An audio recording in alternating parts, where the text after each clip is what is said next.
Today I am going to be demonstrating how to paint a really easy moon and stars in acrylic paint.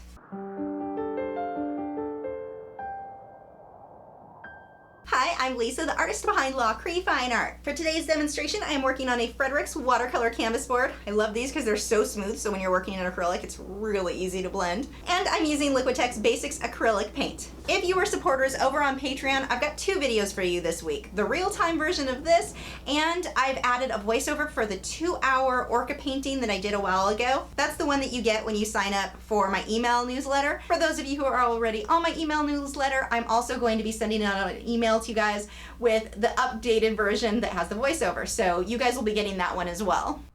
You're going to start by painting your background any color you like, and then you're going to let it dry completely. Once it's dry, we can get started on the stars. I'm using a stiff round brush and a palette knife. Some people will also use a toothbrush for that. It works just as well. You want it to be a stiff brush though. I've got white paint that I've thinned down a little bit with water, and I am just flicking that paint onto the canvas. This is going to give you a much more natural look than if you try to sit there and dot it all out with a liner brush, which I used to do and it looked terrible. So we're just going to flick that paint onto the canvas. And a quick pro tip, pull the palette knife towards you. If you push the palette knife away from you, you end up flicking yourself in the face with paint. I may or may not have done that myself. Remember, when you're painting stars, you want them grouped in these clusters. You don't want it evenly spread everywhere or it won't look natural. Next, I'm going to take another stiff round brush and a Taklon bristled filbert brush. I'm going to be using white paint to paint the moon. Very, very simple. Because I'm going to let the background color show through, all I need is white to paint this. So I'm going to start by getting my edge that I want to be brightest. If you're having a hard time getting this paint to go on there smoothly, where you're having little dots of the canvas show through or your previous color, it means you need more paint and more water on that brush. You don't want so much water that it's dripping and running, just a little bit so that the paint flows smoothly. So I'm carefully going to line this out. Once I get that lined out, I'm going to use the stiff round brush to soften the inner edge. I want to leave the outside edge harsh and just smudge this inner edge. Now this has to be done while the paint is still wet. If it starts to dry, it is not going to smudge out. So that's very important. You've got to work fairly quickly. You can see I'm just working on that inner edge. If that paint starts to dry, I can add a little bit of water to this stiff round brush and it'll help to sort of reactivate the paint. But too much water will cause it to lift off the canvas, so we don't want that either. You can see here I've got a little too much water and I'm lifting too much paint. So what I'm going to do to soften that out, since I've got so much water there, is take a mop brush and just lightly go over it to get rid of those brush strokes. One of the biggest tips I can give you when you're using these techniques is don't overblend. Make a few brush strokes, smudge your edges, and then move on. Don't keep trying to blend because it ends up pushing the paint away from the area you're working on and you end up with this weird ring, which sooner or later you'll experience for yourself and know what I'm talking about. But when that happens, just know you probably overblended. Just a couple of brush strokes is all you need. Now I am going to switch over to a round Taklon bristled brush and start adding my details in the moon. Now it is very important that I leave a lot of this purple showing through. I need my background color to show through because that's basically how I'm getting most of the shading without having to actually come back through and paint purple in. So I add a little smudge to get my shape, and then I'm taking my round stiff brush and softening out those edges. Just do the edges. You don't want to keep blending the inner sections. You're just softening your edges out. Little round circles. Round circles, I guess that's a little bit redundant, isn't it? And I'm just going to keep smudging those edges. Notice that I'm not overworking the center. Leave the center alone. You want to let each individual area dry before you do too much on top of it. If I go on top of that area, now that it's wet, it would just cause the paint to lift off the canvas, which is definitely not what I want. I'm going to continuously build different shapes in here.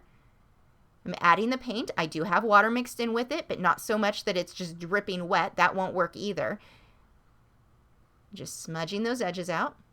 If you end up with an area that you feel like you have just too much white on there, don't worry about it. As long as the paint is still wet, I can take a little bit of water on that brush and smudge some of it away.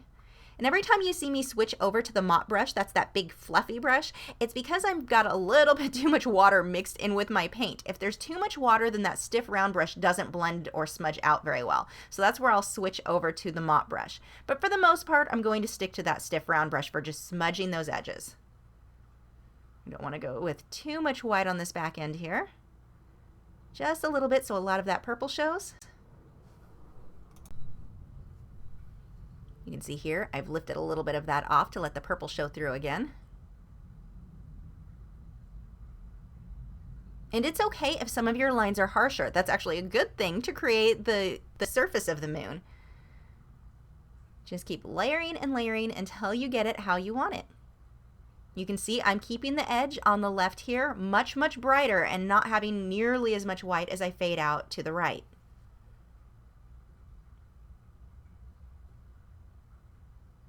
So I'm getting smaller and smaller details inside the sections of white that I already have.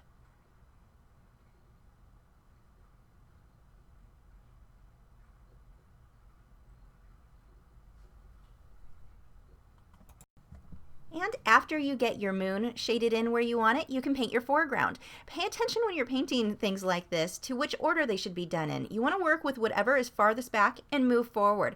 It'll make blending a lot easier. Had I painted the grass first and then had to paint the moon around the grass, that would have been a huge pain. So now that the moon is in, I can paint the grass over the moon. Same thing, if you're going to paint clouds, clouds go last. They go on top or over the moon, not behind the moon. So I'm starting with the grass just by painting a dark purple color. I've mixed black and dioxazine purple to get that color. And then I will come on top of that once that dries with green paint just to create my little grass strokes. And with this, I'm making sure I leave some of the background color show through, just like I did on the moon. I want some of that background color to show through. It makes it easier. I'm getting blending all in one shot very, very easily by doing it this way. I'm not having to sit there and try to shade each individual blade of grass. I just let the black show through in bits. Once that is done, when I get my foreground in, I'm going to go back and do a little bit more detail on my moon. I've switched over to a liner brush, and I'm just going to clean up some of the edges and add a little bit more texture on that moon surface. I'm not going to go too crazy, but I am going to get some more opaque white in here. You can see I'm dabbing that with my finger just so that it's not too harsh, which with acrylic paint is totally safe to do. If you are working in oils, I do not recommend using your finger to smudge things. While some are non-toxic, not all of them are, especially not most of the whites. Just doing a little bit of shading here and there, barely smudging that edge because I do want some of this to be harsher.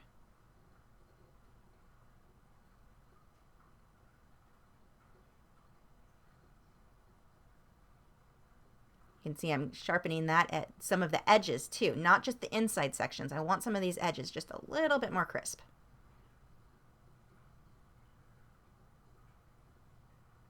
And I'm being very shaky with this. I don't want perfectly smooth lines. That won't look natural. Think too much caffeine where your hands are a little bit shaky.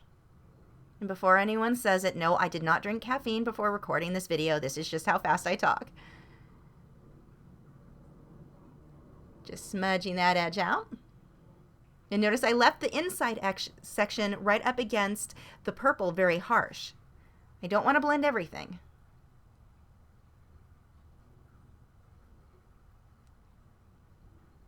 Just a few brush strokes for blending and stop.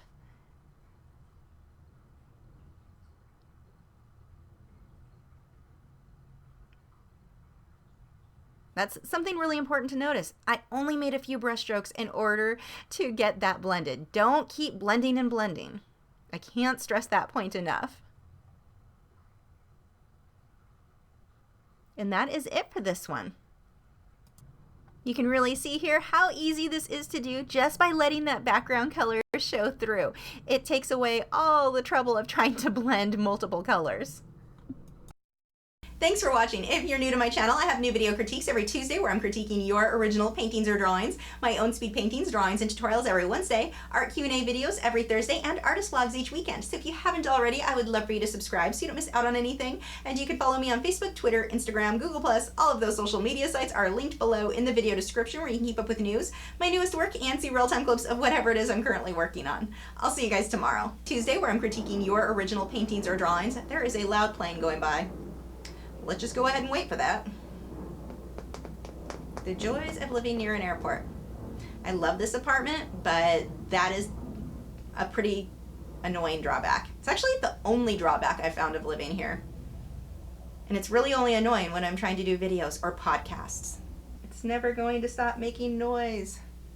See, those of you who say, oh, you shouldn't edit your videos so much, be glad, because otherwise I would have big gaps of like 2 minutes at a time waiting for airplanes to pass. Well, that and me staring at the ceiling trying to remember what the heck I was talking about. There's a lot of that that gets edited out too.